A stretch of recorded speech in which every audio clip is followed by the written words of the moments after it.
Hello everybody, this is Fernando for the latest Gruesome and Grotesque video. As always, I just do these videos randomly when I come across something that I read online or see on my Google News app that I feel merits posting here within this playlist. I was actually debating about adding it here or on the Mafia and Gangster side, mainly because, and you'll see more why here in a minute, there may be a link associated with the world of the Mafia there in Las Vegas, but there's just not 100% concrete proof just yet. That's why I just haven't placed it there. But if there's more information, then yes, I'll start putting it within that playlist.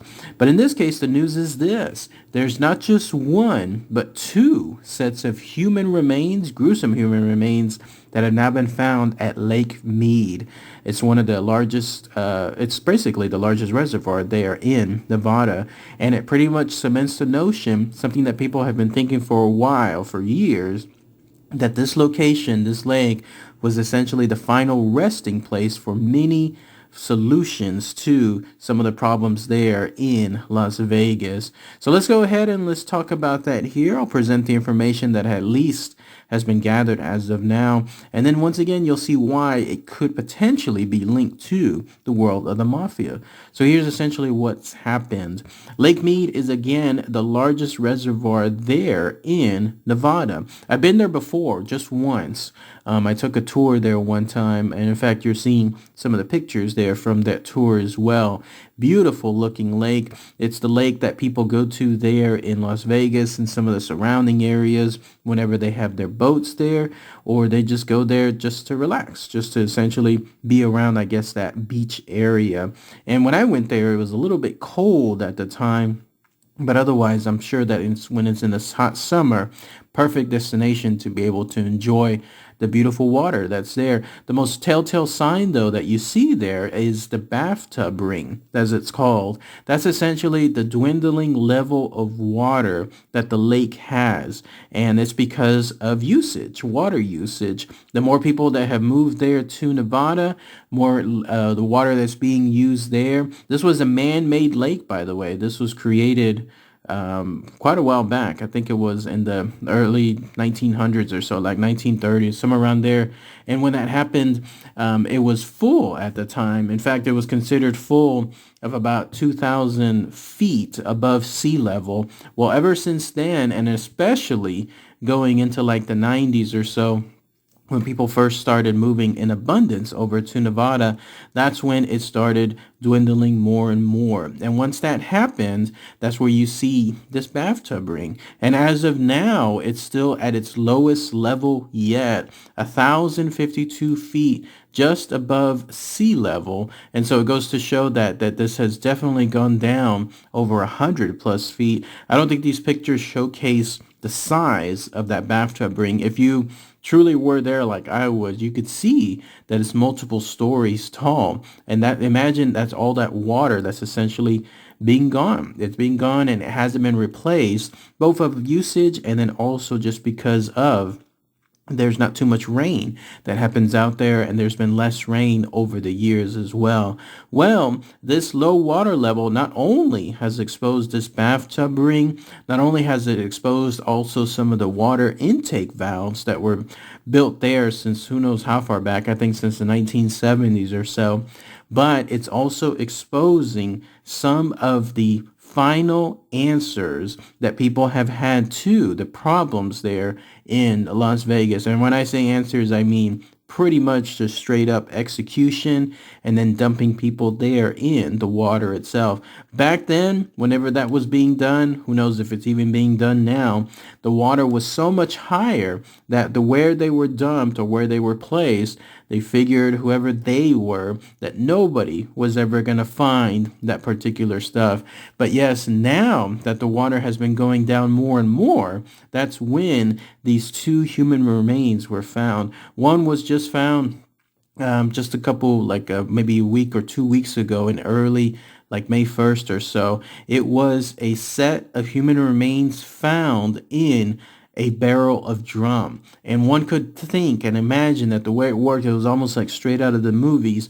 whoever this person was essentially executed, dumped in that barrel, probably had cement or something else heavy placed within that barrel as well.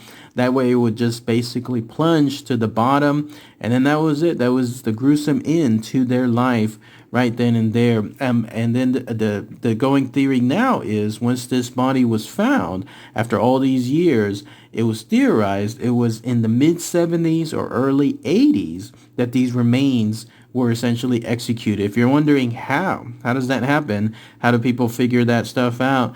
Police are doing the investigation, and it turns out that both the clothing and the sneakers or the footwear that this victim had on, it shows mid-70s to early 80s style. So somewhere along that time period, that's when this person was essentially executed, and it was from a gunshot wound. Something showcases, I guess, there on the body's remains that it was from a gunshot wound, stuffed within that barrel and then placed into Lake Mead to be forgotten afterward, at least until, and no one would know at the time, that the receding water level would lead to this point of its discovery.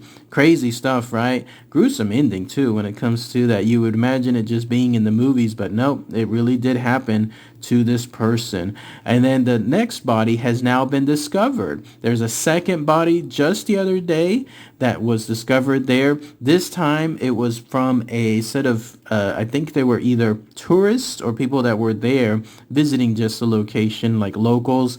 And then that's when they stated they saw what looked like human bones. At first, they stated they thought it was more on the lines of animal bones, but when they saw the telltale sign of a jawline, a jawbone, a human one, that's when they realized this was something else completely different. So yet again, another body found there in Lake Mead, executed and then dumped there afterward, forever forgotten, unless, of course, something drastic like this in terms of the receding water lines where this made the discovery now happen after all these years, and then police are trying to investigate that too. Now, why I'm tying this into the world of the mafia is this.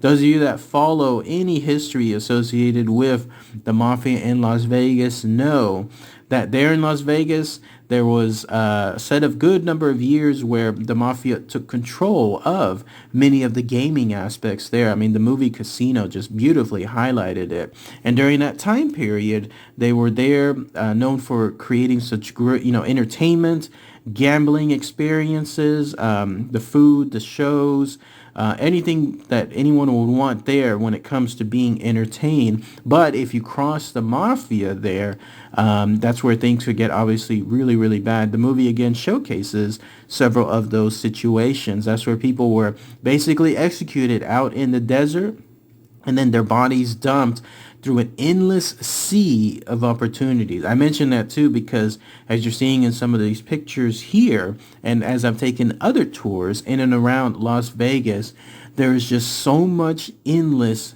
desert as far as the eye can see.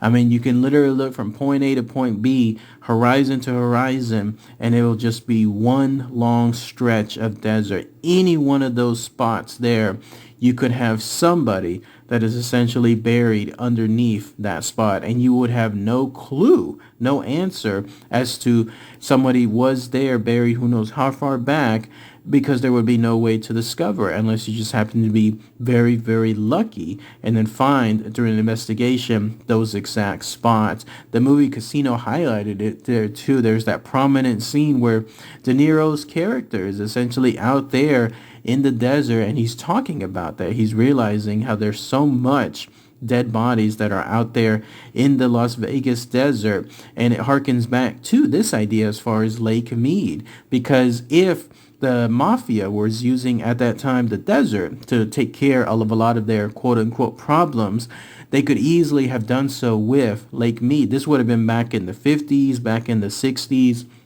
at a time when Las Vegas was much less populated.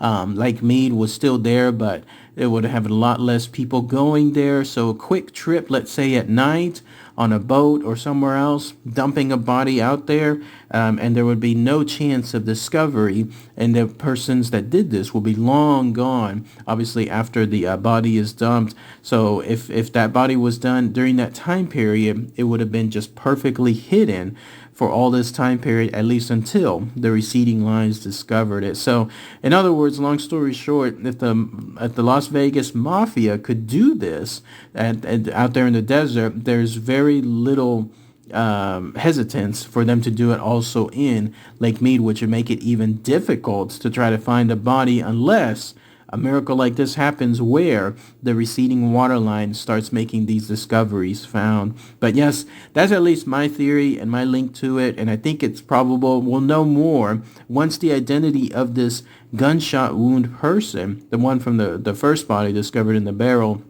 is known, and let's say it's someone that is linked to the mafia, then we'll know 100% that yes, this is truly was another dumping ground of sorts for the mafia themselves. But that's pretty much it. That's all the information associated with this gruesome story. 2 gruesome ends, right, when it comes to these remains. And more information that comes out, I'll definitely start posting it and start sharing it in the world of the mafia side in case it merits posting it there. All right, everybody. Thanks again as always. Take care.